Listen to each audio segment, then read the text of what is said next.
ज़रूरत ईजाद की माँ है। ये सच साबित किया है केरला के एक इंजीनियरिंग स्टूडेंट ने।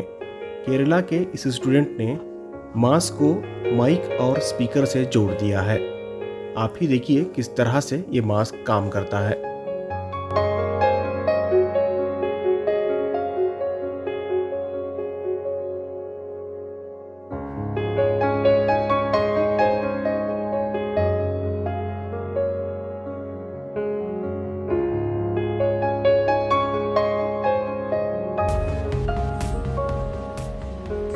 Hello, my name is Kevin and I'm a first year computer science student at Thrissur Government Engineering College.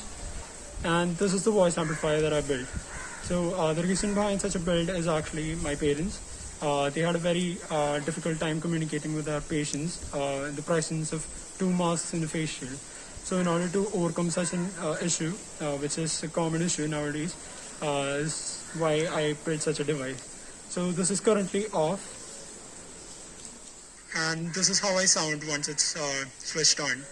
So as you can see, there's a considerable difference in the intensity of my sound or when I'm talking. So this is how it works.